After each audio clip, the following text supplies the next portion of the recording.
बिस्मिल्लाहिर्रहमानिर्रहीम, अस्सलाम वालेकुम। मैं हूं ईसा नकवी। आप सबको मालूम है कि पाकिस्तान और इंडिया ये वो दो मुल्क हैं जो एक दूसरे को खुलेआम दुश्मन करार देते हैं। एक एडवर्सेरियल रिलेशनशिप है पाकिस्तान और इंडिया के दरमियान और दोनों की फौजी और दिफाई तैयारी अलल ऐलान एक दूसरे के खिलाफ होती है। अब 14 जून को इंडिया ने एक नई स्कीम लॉन्च की है, अग्निपथ स्कीम।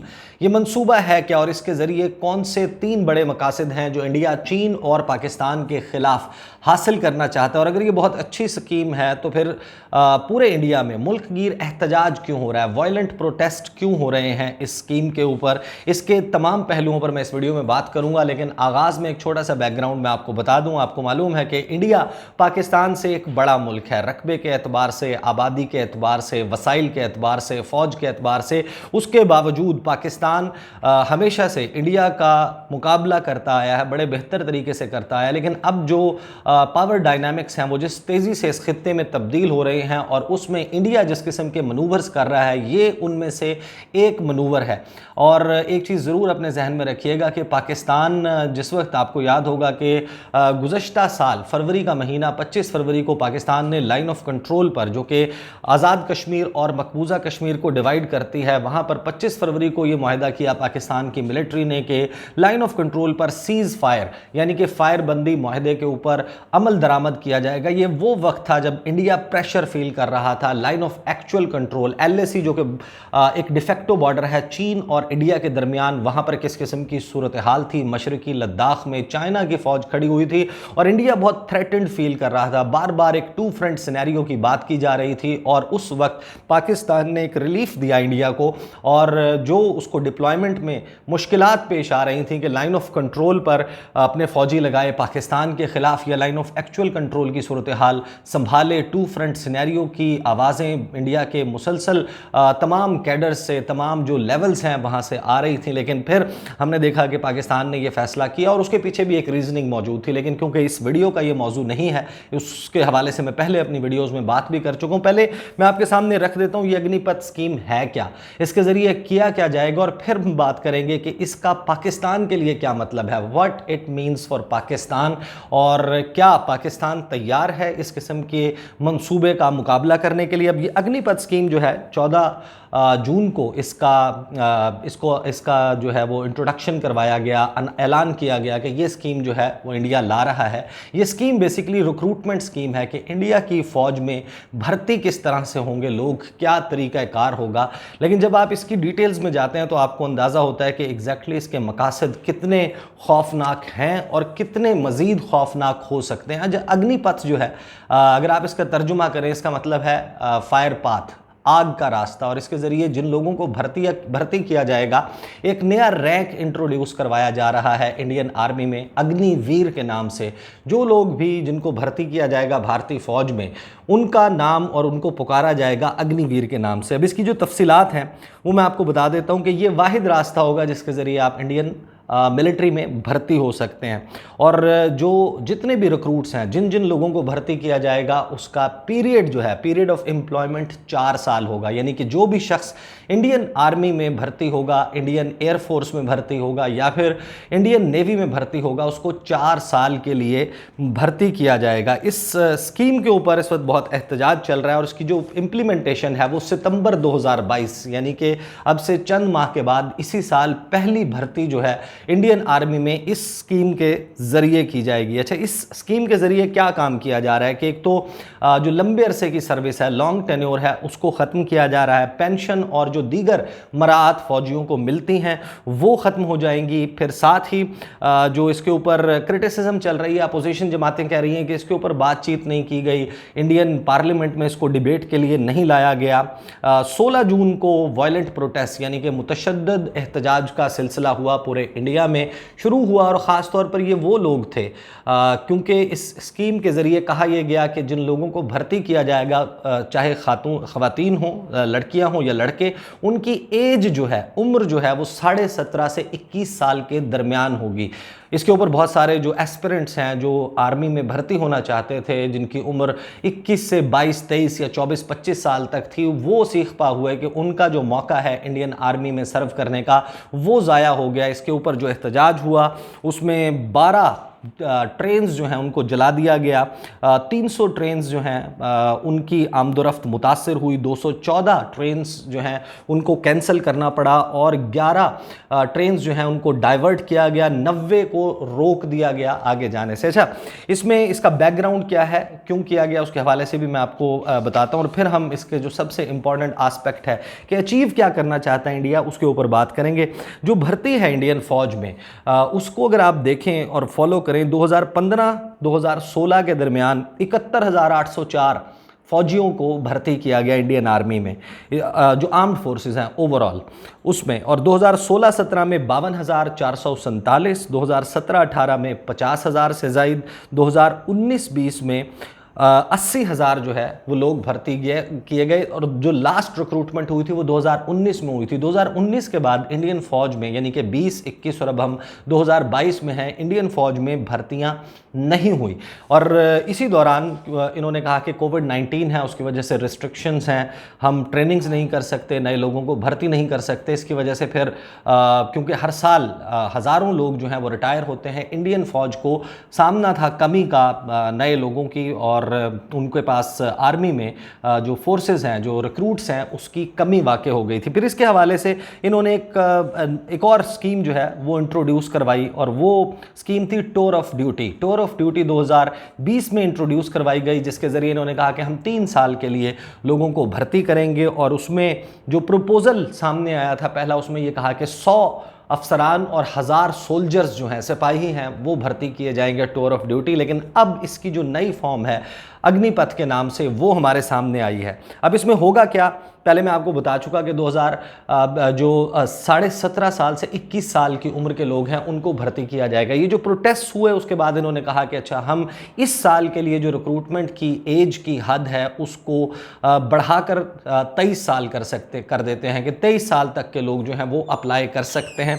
इस साल जिन लोगों को भर्ती किया जाएगा उसमें लगभग जो है वो तकरीबन 46,000 नए फौजी भर्ती करने का मंसूबा है इंडिया की तरफ से। इस दौरान जो उनको मराहत हैं वो थोड़ी सी ज़्यादा, निस्बतन ज़्यादा दी जाएंगी। 6 माह की इनकी ट्रेनिंग की जाएगी और 3.5 साल ये लोग जो हैं वो सर्व करेंगे एक्टिव वॉर जोन्स में, जो इनके लाइन ऑफ कंट्रोल पर मौजूद हैं, लाइन ऑफ एक्चुअल कंट्रोल पर मौजूद हैं। पाकिस्तान और चाइना के ख़िलाफ़ इनको सरहदों पर तैनात किया जाएगा। 4 साल के बाद क्या होगा, 4 साल के बाद 25% लोग ऐसे होंगे जिनको ये रिक्रूट करेंगे जो आगे अपनी सर्विस को जारी रखना चाहते हैं, और 25% से ज़ायद लोग इसमें से भर्ती नहीं किए जाएंगे। 75% को ले ऑफ कर दिया जाएगा और उनको यकमुश्त जो है अदायगी की जाएगी 11,71,000 रुपए की। ये जनाब पूरा मंसूबा है जिसके हवाले से अब तफसीलात मौजूद हैं। ये एग्जैक्टली हुआ क्या है, इंडिया करना क्या चाह रहा है, इसमें 3 बहुत अहम मकासद हैं जिसको, और खौफनाक मकासद हैं इसमें से। ज़ाहिर है एक को आप खौफनाक नहीं कह सकते, लेकिन 2 मामलात ऐसे हैं जो डायरेक्टली पाकिस्तान और चाइना, इन दोनों ममालिक को अफेक्ट करेंगे।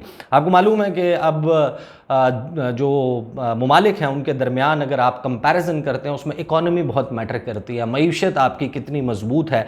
और इंडिया, पाकिस्तान समेत दुनिया भर में जहाँ जहाँ पर अफवाज को, जिनके पास बड़ी बड़ी फ़ौजें मौजूद हैं, जिनकी दुश्मनियाँ मुख्तलिफ ममालिक के साथ मौजूद हैं, जब वो लोगों को भर्ती करते हैं तो फिर उनको मराहत देनी पड़ती हैं, उनको बड़ी बड़ी तनख्वाहें देनी पड़ती हैं, उनको पेंशन देनी पड़ती है, उनको हेल्थ कवर देना पड़ता है। और उसके ऊपर, पेंशन्स के ऊपर अगर आप जाएंगे, किसी भी मुल्क का दिफाई बजट देखेंगे, एक बड़ी ख़तीर रकम जो है वो उस पर ख़र्च होती है। एक तो इंडिया ने इस मंसूबे के ज़रिए तरीक़ाकार ये बनाया कि हम ज़्यादातर जो लोग हैं 17.5 साल में अगर आप सोचें कि कोई भर्ती होता है और 4 साल वो सर्व करता है, 4 साल के बाद 22.5 साल की या 21 साल की उम्र में एक शख्स रिटायर हो जाता है। अभी उसकी एज है, वो कोई भी और काम कर सकता है और उसको पेंशन देने की और इस किस्म के बेनिफिट्स देने की ज़रूरत नहीं है। यकमुश्त आप उसको पैसे की अदायगी करें और वो फिर अपनी ज़िंदगी जो है वो चाहे कारोबार करना चाहता है, कहीं और एम्प्लॉयमेंट चाहता है, उसके क्योंकि एक तजुर्बा भी मौजूद होगा तो वो उसको मदद देगा। इंडिया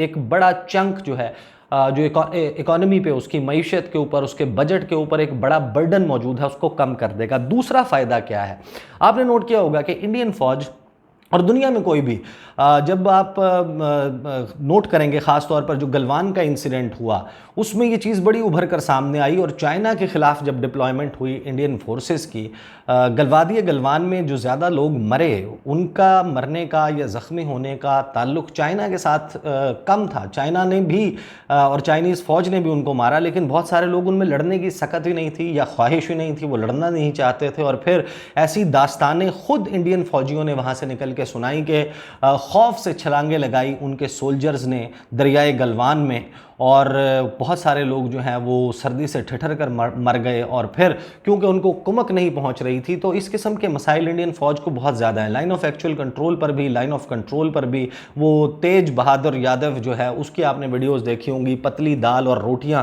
दिखा के वो जो वीडियोस बनाता था। इंडियन फोर्सेस जो हैं उन्होंने ये रियलाइज़ किया कि जो उनके फ़ौजी हैं वो उस तरीके से लड़ नहीं पाते, या उनकी जो इफेक्टिवनेस है वो वक्त के साथ कम होती है।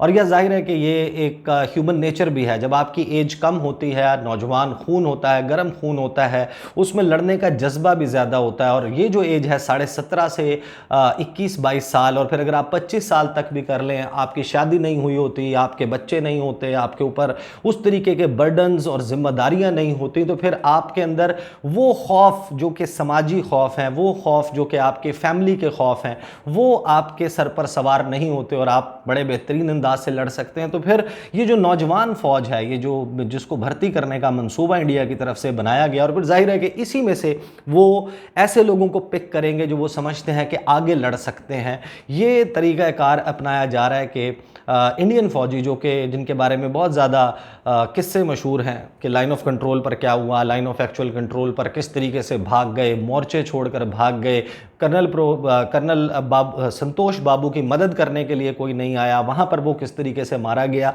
और फिर वो कान पकड़कर और फटी हुई वर्दियों के साथ नाक और मुंह से खून बह रहा, उस तरीके की जो तस्वीर सामने आई। तो एक तो उससे जान छुड़ाने का जो है वो मंसूबा इसमें है, लेकिन अब इसका जो है वो सबसे ख़तरनाक आस्पेक्ट मैं आपको बताता हूँ। इसमें एग्जैक्टली किया क्या जा रहा है कि आप 40 से 46 हज़ार 50 हज़ार लोग जो हैं वो भर्ती करते हैं, और बाई एनुअली भर्ती होगी, यानी कि हर 6 माह के बाद नए लोग जो हैं वो भर्ती किए जाएंगे। इसी तरीके से जो रिटायरमेंट भी है वो हर 6 माह के बाद हुआ करेगी। इसका मतलब ये है कि जो इंडिया है वो बेसिकली एक पूरी का पूरा मुल्क जो है उसको एक ट्रेनिंग अकेडमी बना दिया है। पूरे मुल्क में लोगों को जो है वो ट्रेन किया जा रहा होगा, मिलिट्री की ट्रेनिंग दी जा रही होगी, उनको असलहा चलाने की तरबियत दी जा रही होगी, उनको वाकफियत मिलेगी मुख्तलिफ वेपन से, वो जाकर सर्व करेंगे। और उस टेरेन में जब आप सर्व करते हैं आप बहुत सारी आदत भी अपना लेते हैं, आपका एक सिस्टम जो है वो डेवलप हो जाता है, और फिर 4 साल के बाद उस शख्स को रिटायर करके भेज दिया जाएगा, इंडियन माशरे में छोड़ दिया जाएगा। एक तो वो चलता फिरता सोल्जर है, और आपको पता है कि जो हिंदू सुप्रामेसी की, और ये कि हिंदू जो है वो सुप्रीम है, बाकी सब जो हैं वो शूदर हैं, अछूत हैं, कम ज़ात के लोग हैं, उनके हकूक़ वैसे नहीं हैं। और इंडिया में जो भर्ती की रेशो है, आपको मालूम है कि कितने ज़्यादा हिंदू जो हैं उनको भर्ती किया जाता है, दीगर जो अक़लियतों के लोग हैं उनको उस तरीके से भर्ती नहीं किया जाता इंडियन फोर्सेज में, और उनका रुझान भी उस तरीके से नहीं होता क्योंकि उनको मालूम है उनके साथ आगे क्या सलूक होना है। तो इंडिया जो है वो हर 6 माह के बाद अपने मुआशरे में 50 हज़ार 60 हज़ार लोग जो है उनको छोड़ेगा, जिनके पास तमाम मिलिट्री ट्रेनिंग हर किस्म के वेपन की मौजूद होगी। इससे इंडिया जो है वो एक बहुत बड़ी फ़ौज जो है वो बना रहा है, क्योंकि जब आपको सर्विस में भर्ती किया जाता है फिर बहुत सारे ओथ होते हैं, आपका एक अहदनामा होता है जिसमें आपको ये बताया जाता है कि अगर आप रिटायर भी हो जाएंगे, once a soldier always a soldier, आप अगर एक दफ़ा बन गए तो फिर अब आपने जब भी आपको आपका मुल्क पुकारेगा, on the call of duty आपको बुलाया जाएगा, जब आपको कहा जाएगा तो फिर आपने सब कुछ छोड़ छाड़ कर आना है और मुल्क को सर्व करना है। तो एक बहुत बड़ी फोर्स जो है, क्योंकि उनकी जो वर्कबिलिटी है वो आप अगर 45 साल 50 साल भी तसव्वुर कर लें तो एक शख्स जो कि 25 साल की उम्र में रिटायर होकर किसी भी शहर में जाकर कोई भी नौकरी कर रहा है, अगले 15 साल 15 से 20 साल के लिए वो सोल्जर के तौर पर मौजूद है, और अगर कोई भी ऐसा वाक़या चाइना और पाकिस्तान के साथ छिड़ता है तो इंडिया उसके लिए इन लोगों को इस्तेमाल कर सकता है। फिर ये जाकर क्या अमन पसंद शहरियों के तौर पर रहते हैं, ये एक अलहदा से एक डिबेट है। लेकिन अदरवाइज़ जो RSS है वो भी आपको पता है कि अपनी ट्रेनिंग देती है, उनकी शपथ होती है, कसम होती है, अहद होता है, वो उठवा कर उनको किस किस्म की ट्रेनिंग्स देते हैं, और उनकी जो आइडियोलॉजी है उसके हवाले से आपको पता है कि जो साबिक वज़ीर-ए-आज़म इमरान खान अक्सर तस्करा करते रहते थे। लेकिन ये जो अग्निपथ स्कीम है, इसके ज़ाहिर है कि बहुत सारे ऐसे एस्पेक्ट्स भी हैं जिसके ऊपर लोग कहते हैं कि इसका ये नुकसान होगा, ये नुकसान होगा, लेकिन ये 3 बड़े मकासद हैं। अपनी मईशत को संभाला देने का मकसद है इंडिया का, वो इससे मिलेगा। उसको एक नौजवान और निस्बतन जो है वो अग्रेसिव किस्म की फ़ोर्स, और जो जिसके जहन में उतने खदशात, खौफ और ख़तरात नहीं होंगे, और वो बड़ा बेखौफ होकर निस्बतन इन लोगों के मुकाबले में जो 12 साल 15 साल की सर्विस कर चुके हैं, इनके मुकाबले में ज़्यादा बेहतर परफॉर्म कर सकेंगे। और फिर इस जिद्दोजहद में कि जो रिटायरमेंट के वक्त 4 साल के बाद उन 25% में हम आ सकें जिनको आगे कंटिन्यू करवाई जाएगी सर्विस, तो फिर ये मेहनत भी उस हवाले से ज़्यादा करेंगे, ये मकसद अचीव होगा। और फिर एक रिजर्व फोर्स जो है वो इंडिया की बन जाएगी, जो पाकिस्तान और चाइना के साथ हालात ख़राब होने के ऊपर इस्तेमाल की जा सकेगी। ये है जनाब अग्निपथ स्कीम। और इसके ऊपर जो एहतजाज हो रहा है, वो एहतजाज जितना मैं समझ सका हूँ उसमें सिर्फ जो पॉलिटिकल पार्टीज़ हैं इंडिया की अपोजिशन की, उन्होंने हाईजैक किया है बाद में। असल जो एहतजाज हुआ वो सिर्फ उन यंगस्टर्स का था जो कि फ़ौज में भर्ती होना चाहते थे, जिसकी उम्र 22 साल थी या 23 साल थी या 24 साल थी, और उसको लगता था कि मैंने अप्लाई करना है इस जॉब के लिए, और क्योंकि अब ये स्कीम आ गई 17.5 से सिर्फ 21 साल के लोग भर्ती हो सकते हैं, मेरा हक मारा जा रहा है। तो उन्होंने एहतजाज किया और उसने वायलेंट प्रोटेस्ट की, एक मुतशद्दद मुजाहरे की शक्ल इख्तियार की। इसके अलावा कोई बड़ा रीज़न समझ नहीं आता कि यह एहतजाज क्यों हो रहा है। These are the details. इंशाल्लाह अगली वीडियो में मुलाकात होगी। मुझे इजाज़त दीजिए। अल्लाह हाफ़िज़।